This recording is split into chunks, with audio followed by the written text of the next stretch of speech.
Hi guys and welcome back to my channel MR auto vlogs. आज की इस video में हम रिव्यू करने वाले हैं इंडिया की सबसे ज्यादा बिकने वाली इलेक्ट्रिक स्कूटर जिसका नाम है ओला S1 प्रो। इस वीडियो में हम डिस्कस करेंगे गाड़ी के design, features, technical specifications, practicality, motor, range, features, colours, competitors और प्राइसिंग के बारे में। सो वीडियो को एंड तक देखिए। लेकिन वीडियो को स्टार्ट करने से पहले a special thanks to Ola outlet in Airoli for making the scooter available to us. अगर आपको इस स्कूटर के बारे में और भी कोई जानकारी चाहिए तो आप इस शोरूम को विजिट कर सकते हो। शोरूम के कॉन्टैक्ट डिटेल्स आपके डिस्क्रिप्शन बॉक्स में दिए गए हैं, सो डू चेक इट। तो चलिए स्टार्ट करते हैं इसके डिजाइन से। तो इस स्कूटर के फ्रंट में आपको डुअल प्रोजेक्टर एलईडी हेडलाइट्स मिलते हैं विद एलईडी डीआरएल। हेडलाइट के डिजाइन की बात करें तो इसका डिजाइन कन्वेंशनल स्कूटर्स की तरह नहीं है, पर यह दिखने में काफी खूबसूरत लगता है। इसके फ्रंट एप्रन की बात करें तो यहाँ पे आपको एक मिनिमलिस्टिक डिजाइन देखने मिलता है। कन्वेंशनल स्कूटर्स की तरह यहाँ पे आपको क्रोम एलिमेंट्स नहीं मिलेंगे। जो इंडिकेटर्स है वो भी इसके बॉडी पैनल के साथ फ्लश फिट होते हैं और ये दिखने में काफी खूबसूरत लगते हैं। इंडिकेटर्स जो है वो आपको एलईडी में देखने मिलेंगे। इसके नीचे अगर आते हैं तो आपको एक टेलीस्कोपिक मोनो सस्पेंशन देखने मिलता है। सस्पेंशन का डिजाइन भी अनकन्वेंशनल है और ऐसा सस्पेंशन आपने पहले किसी भी इंडियन स्कूटर्स में नहीं देखा होगा। और ये जो सस्पेंशन अब इस स्कूटर में आता है वो कंपनी ने अपडेट किया हुआ है कस्टमर्स के फीडबैक को लेते हुए। जो इनिशियल बैचेस थी इस स्कूटर की उसमें सस्पेंशन रिलेटेड काफी कंप्लेंट्स आती थी। सस्पेंशन टूटने के भी बहुत सारे केसेस हमने इस स्कूटर में देखे थे। तो इन सारे कस्टमर के फीडबैक को लेते हुए कंपनी ने इसके सस्पेंशन में बदलाव किए हैं। अब बात करते हैं इस स्कूटर के साइड प्रोफाइल की। तो यहाँ पे आपको एक मिनिमलिस्टिक, सिंपल और कर्वी डिजाइन देखने मिलता है। इसके जो फुटपेग्स और साइड स्टैंड है वो इसके बॉडी पैनल में फ्लश फिट होते हैं और ये अटेंशन टू डिटेल जो है वो इस स्कूटर को एक प्रीमियम लुक देती है। अब आते हैं स्कूटर के रियर प्रोफाइल की तरफ। तो यहाँ पे आपको एलईडी टेल लाइट्स मिलते हैं विद एलईडी टर्न इंडिकेटर्स। इसके ऊपर आपको चार्जिंग सॉकेट मिलता है। जो ग्रैब हैंडल है उसकी पोजिशनिंग परफेक्ट है। फ्रंट की तरह ही इसके जो रियर लाइट्स है वो भी इसके बॉडी पैनल के साथ फ्लश फिट होते हैं और ये इस स्कूटर को एक क्लासी और प्रीमियम लुक देते हैं। यहाँ पे आपको clear lens tail light cluster देखने मिलता है।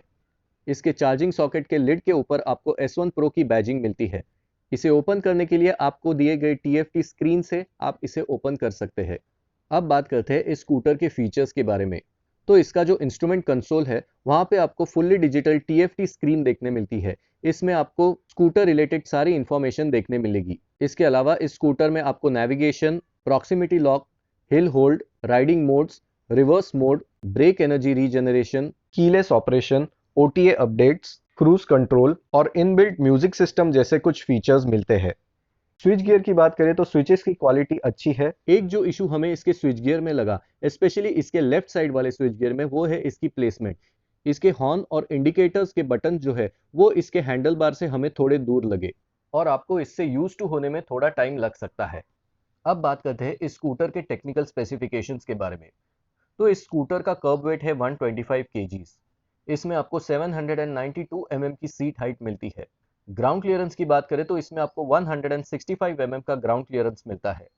इस स्कूटर के टायर साइज की बात करें तो यहाँ पे आपको फ्रंट और रियर में 110/70 R12 सेक्शन के टायर्स मिलते हैं। अलॉयस का जो डिजाइन है वो काफी खूबसूरत है और इसके ओवरऑल डिजाइन को कॉम्प्लीमेंट करता है। ब्रेक्स की बात करें तो इसके फ्रंट और रियर में आपको डिस्क ब्रेक्स देखने मिलते हैं। फ्रंट में आपको 220 और रियर में आपको 180 का डिस्क ब्रेक मिलता है। इस स्कूटर में आपको कंबाइंड ब्रेकिंग सिस्टम मिलता है। सस्पेंशन की बात करें तो इसके फ्रंट में आपको सिंगल टेलीस्कोपिक सस्पेंशन मिलता है। रियर सस्पेंशन की बात करें तो यहाँ पे आपको मोनोशॉक सस्पेंशन देखने मिलता है। अब बात करते हैं इस स्कूटर की प्रैक्टिकलिटी के बारे में। तो इस स्कूटर की जो सीट है वो वाइड और कंफर्टेबल है, बट इसकी जो लेंथ है वो थोड़ी हमें कम लगी। अगर आप आपके स्पाउस और छोटे बच्चे के साथ इस स्कूटर पे ट्रैवल करते हो तो ये सीट आपको थोड़ी छोटी लग सकती है। या अगर आप इस स्कूटर पे पिलियन के साथ कुछ सामान लेके जाना चाहते हो तब भी ये सीट आपको थोड़ी छोटी लग सकती है। इस स्कूटर में आपको फ्लैट फ्लोरबोर्ड नहीं मिलता है। फ्लोरबोर्ड पे आपको एक हम्प दिखाई देगा जिसके नीचे बैटरी की प्लेसमेंट है। तो अगर आपको इस पे लगेज कैरी करना है तो इसमें आपको थोड़ी दिक्कत हो सकती है। लेकिन इस गाड़ी की जो बूट स्पेस है वो इस कमी को कुछ हद तक दूर जरूर करती है।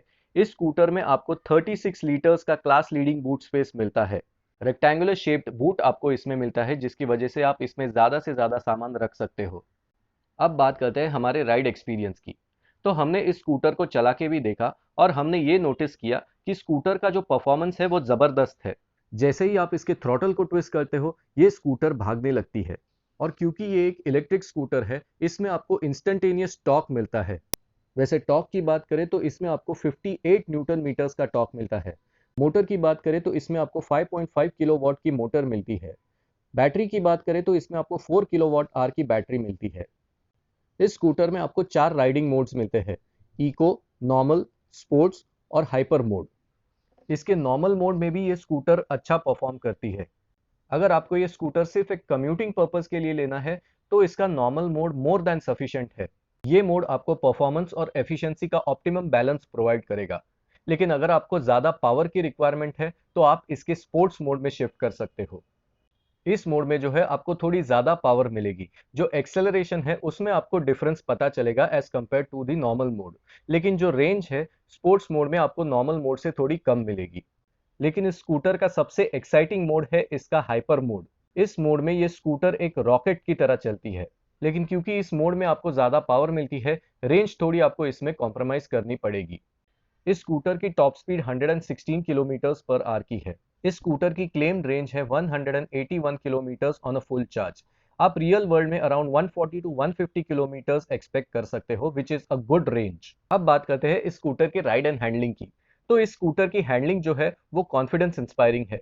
हाई स्पीड स्टेबिलिटी इस स्कूटर की अच्छी है और इसके जो टायर्स है वो अच्छी ग्रिप प्रोवाइड करते हैं। इसकी जो राइड क्वालिटी है वो थोड़ी आपको स्टिफ लग सकती है। और क्योंकि ये एक परफॉर्मेंस स्कूटर है, इसके सस्पेंशन को थोड़ा स्टिफली ट्यून किया गया है। खराब रास्तों पे ये सस्पेंशन आपको थोड़ा सा स्टिफ जरूर लगेगा, लेकिन हाई स्पीड्स पे और ओपन रोड्स पे ये सस्पेंशन आपको कॉन्फिडेंस इंस्पायरिंग हैंडलिंग प्रोवाइड करेगा। अब बात करते हैं इस स्कूटर के ब्रेक्स की। तो इस स्कूटर में आपको फ्रंट और रियर में डिस्क ब्रेक्स मिलते हैं और इसमें आपको कंबाइंड ब्रेकिंग सिस्टम मिलता है। इसके जो फ्रंट ब्रेक्स है वो स्ट्रांग है और स्टॉपिंग पावर भी अच्छी है। हालांकि इसकी जो फ्रंट ब्रेक की बाइट है वो एथर 450X के लेवल की नहीं है। लेकिन सरप्राइजिंगली जब आप इसका रियर ब्रेक यूज करते हो और जब इसका combi braking system kick in होता है, तब इसकी जो ब्रेकिंग पावर है वो मल्टीपल टाइम्स इंप्रूव होती है। बट हम ये आपको रेकमेंड नहीं करेंगे, क्योंकि जब भी आप टू व्हीलर चलाते हो आपका प्राइमरी ब्रेक जो है वो फ्रंट ब्रेक होना चाहिए। पैनिक सिचुएशन में आप रियर ब्रेक यूज कर सकते हो फ्रंट ब्रेक के साथ, but only to an extent of 30%। अब बात करते हैं इस स्कूटर के कलर ऑप्शंस के बारे में। तो इस स्कूटर में आपको कुल 12 कलर ऑप्शंस मिलते हैं। प्राइसिंग की बात करें तो ये स्कूटर आपको पड़ेगी ₹1,50,000 ऑन रोड मुंबई। वेरिएंट्स की बात करें तो ओला ने इस वेरिएंट के अलावा और दो वेरिएंट्स अनाउंस किए हैं, ओला S1 और ओला S1 एयर। हालांकि वो वेरिएंट्स अभी तक डीलरशिप लेवल तक पहुंचे नहीं है। इस स्कूटर के कंपटीशन की बात करें तो ये स्कूटर compete करती है एथर 450X, टीवीएस iQube और बजाज की चेतक इलेक्ट्रिक के साथ। So that's all with a video. आपके इस स्कूटर के बारे में कोई भी सवाल हो तो हमें कमेंट सेक्शन में लिखिए। और अगर आपने अब भी इस चैनल को सब्सक्राइब नहीं किया तो चैनल को प्लीज सब्सक्राइब कीजिए और अपने दोस्तों के साथ शेयर कीजिए। Thank you for watching.